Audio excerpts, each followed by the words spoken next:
Well, I appreciate y'all coming. We have another opportunity game this week where we're playing somebody from another conference. Hopefully there'll be a big crowd there. Hopefully they'll bring some people with them too. I think it'll be a good game. Both teams are very similar in what they do on offense and defense, and hopefully it'll be fun to watch it. What would it mean to the program if you beat the 2 Pac-12 teams in a row? What would it mean in terms of national recognition? I don't think it has anything to do with the Pac-12.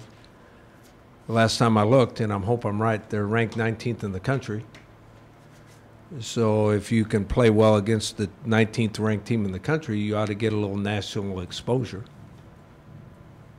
But I don't want to seem not understanding what the situation is, but all it'll mean if we beat them is we're 3-0. That's all it'll mean. Is this an interesting matchup for you guys in the sense that back in the day you played a lot of pro-style teams? Now this is one of the few pro-style teams you'll play, and is it, I would imagine, helpful in the sense that you go against them your own offense every day, but the same, I guess, is true for Stanford. I'm glad you brought that up. I think it's very interesting because we run very similar offenses. But in reality, if we were playing them at the end of spring practice, it would have helped both of our teams on defense to get ready. But since in fall camp you prepare for the season and you prepare for other types of teams, because this is probably the only true pro-style team that we'll play. Now, we'll play a couple triple option teams, and we'll play a team or two that runs a little two-back stuff, but not very much. And so during fall camp, we don't practice against it. I mean, we do a little scrimmaging against our own offense, but we don't put a game plan in specifically for that offense. I would assume they're the same way. They don't play many teams that look like us anymore because there's so many spread teams out there. I assume during fall camp that they worked on their defense for those spread offenses just like we did. So for the two defenses, it's basically it's a normal week trying to put a game plan in for what they do on offense and only have 3 days of practice to do it. Coach, you had 22 penalties in the last 2 games. What do you think contributes to the penalties so far this season, and how do you fix that? Well, we're trying to fix it by coaching, and we're trying to fix it in practice. I think a lot of it has to do with young players, and a lot of it has to do with last week. I thought that we had 6 or 7 penalties that are because your players are too excited about playing. I mean, we lined up offsides one time, and we jumped offsides on defense 5 times. That means that they're too excited, they're too ready to go. Now, they gave an excuse, but I watched it on film very closely and expanded the picture so I could tell. They said that the center from Arizona State was flinching when he was snapping the ball. Now, there's no evidence on film to say they were right. But part of coaching them when they come to the sidelines, that's probably trying to get rid of the penalties, is they get coached very hard when they get to the sidelines for jumping off sides. So a normal situation is you make an excuse, right? The coach will leave me alone if I make an excuse. So 3 or 4 of them said that the center was flinching before he actually snapped the ball. Now, they might be telling the truth, but there's no evidence on film to prove that. What about the offensive pass interference penalty that took away the touchdown? Did you think that was a good call, or? I think that was a questionable call. But there's a lot of questionable calls in every game. The offsides were not questionable. We were offsides. Rocky, which is the real Stanford, the one that ripped Rice or the one that got scorched by USC? I don't know. I tend to give the opponent in their last game the credit, because when you watch them on film, USC looks like a pro football team out there.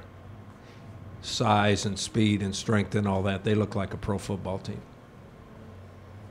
So I would say Stanford, when you compare them to us, is you can't take the USC game other than scheme. You look at the scheme to try to develop a game plan. the USC game means nothing. I think they're one of the top 20. I think Stanford is truly one of the top 20 teams in the country. Rashad Penny hasn't done anything that we don't recognize. Obviously, maybe he's catching the eye of some people. Can you just talk about, I mean, you've told us about him so many times before, I don't know what different you could say, but just how he's matured now that he's into his senior year and how well he's running. And the other part would be the offensive line. You're only 2 games in, and it seems like these young guys are picking it up pretty quick. I thought the offensive line played much better in the second game than they did the first game, especially when you consider the competition. But they also have a really good running back behind them that makes them look good at times. I mean, Rashad hits the hole fairly quickly and hits it going full speed, and there's times that the offensive line allowed penetration by the defensive lineman, but the defensive linemen were quick enough to change directions and make the tackle. So it's a combination of a young offensive line that is continuing to get better, but they've got a good running back behind them, so they don't always have to be perfect. I mean, Wish you would have used Rashad Penny more the last couple of years, or? no, I think he was used exactly in the proper way, and that's why he can carry the ball 30 times a game this year. Is getting outscored in the fourth quarter an area of concern, or is that just a byproduct of the other team needs to start catching up as soon as possible and you can prioritize ball control over a quick strike? It's always a concern when they have an opportunity to come back to win the game when you're ahead. That's always a concern. I don't think that in the last game we didn't play the deep ball very well, where we either were called for interference or holding, or they ended up catching the ball.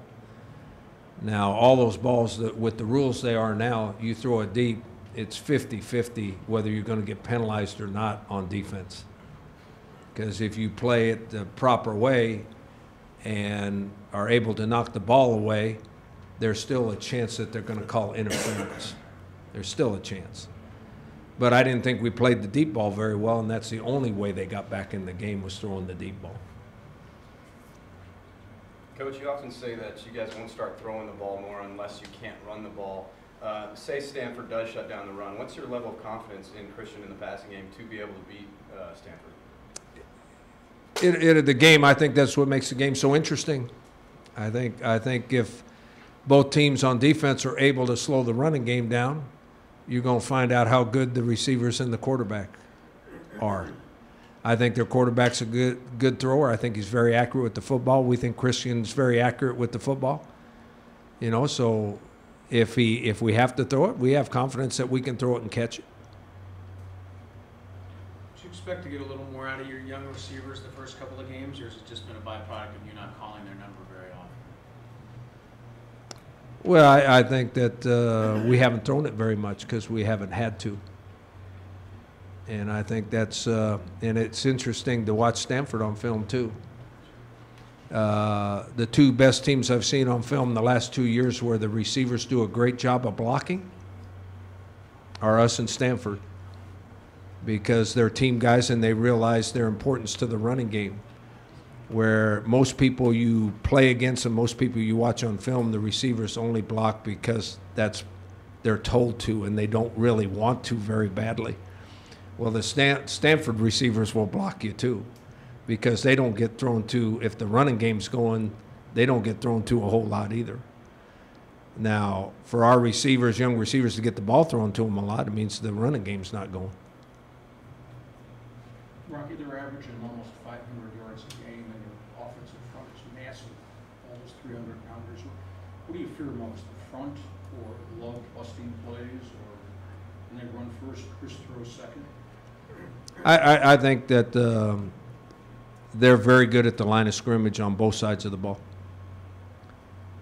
That is our biggest concern on how we're going to match up on both sides of the ball. I mean, they're big and strong on their defensive line also. So it's how we're going to match up at the line of scrimmage. And then hopefully it's an equal matchup there, and then it turns out to be up to the other guys to determine who wins and loses. Can you talk about what you see with Love, the running back? that he wears number 20 and he looks a whole lot like Rashad Penny carrying the ball. And they're almost the same size. I think he's right at 200 pounds, so Rashad's a little bit bigger, but they're about the exact same height and they wear the same number.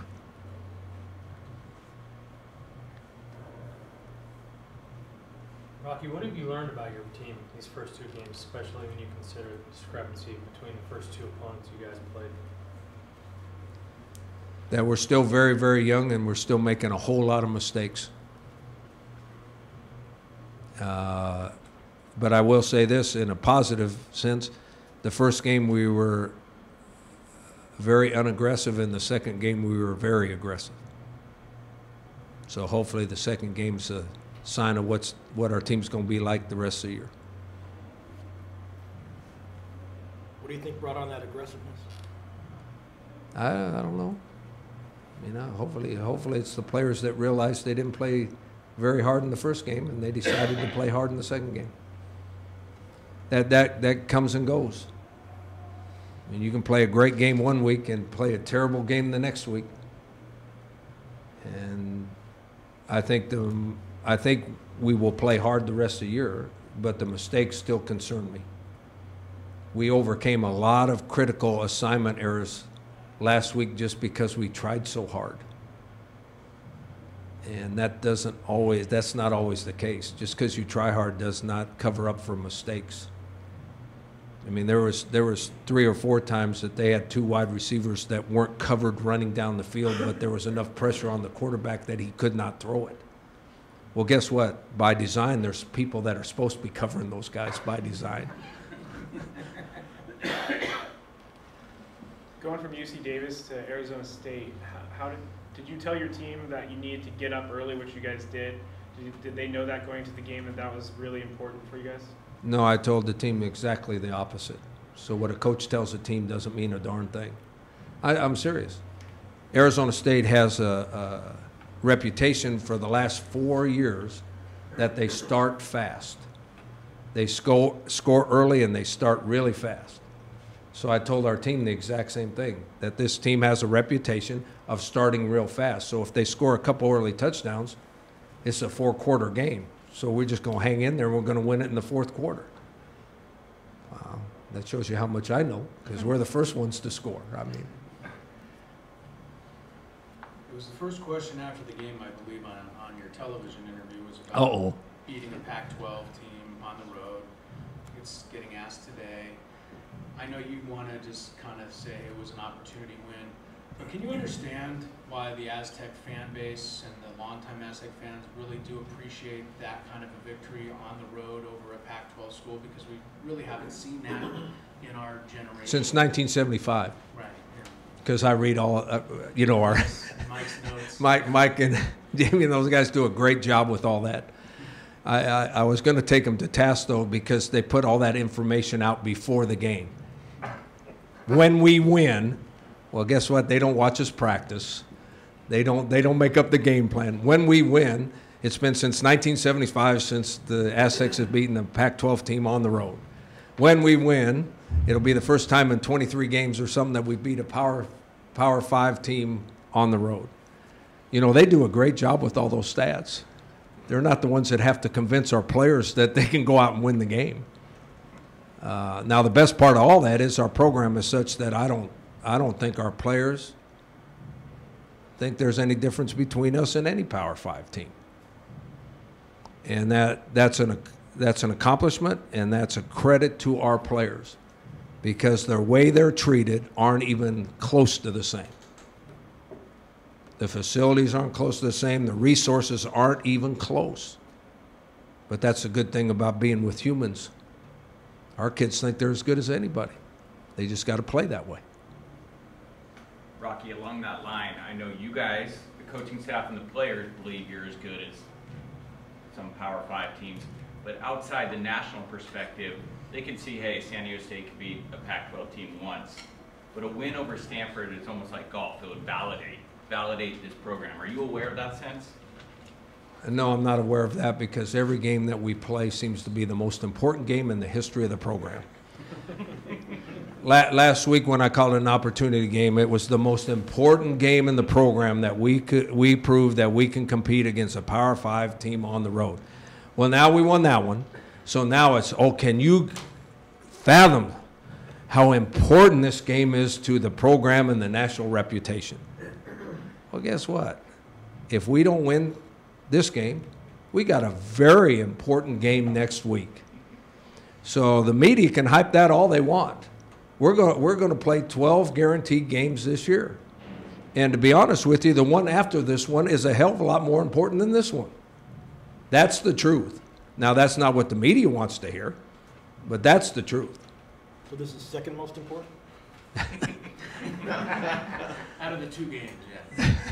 And obviously, Rashad Penny had a great game, but Rashad Penny, what he did Saturday, pretty much gives San Diego an exciting player to watch. And regardless of whether he does it again, do you feel that's going to have an impact on San Diego State home attendance? I certainly hope so. I certainly hope that we had a lot of fans that were wondering whether they were going to come watch us play or not, and watch bits and pieces of it on TV or saw the highlights on TV. You know, we fight this image all the time too, since we're not a Power 5 program. When we have a great player, he's not given the recognition that he deserves too. I mean, we had the leading rusher in the history of the NCAA on our team last year, and he doesn't even win the Doak Walker Award. I mean, to me, that's a injustice. Well, Rashad Penny's is good as probably all the other running backs in the country, and he will not get the recognition he deserves. But the best part of our team is they're all team guys, and Rashad Penny would give up 200-yard games if we win. So they're fun to be around. They're good guys. That's the best thing we got, is we got good guys in our program that try to win as a team.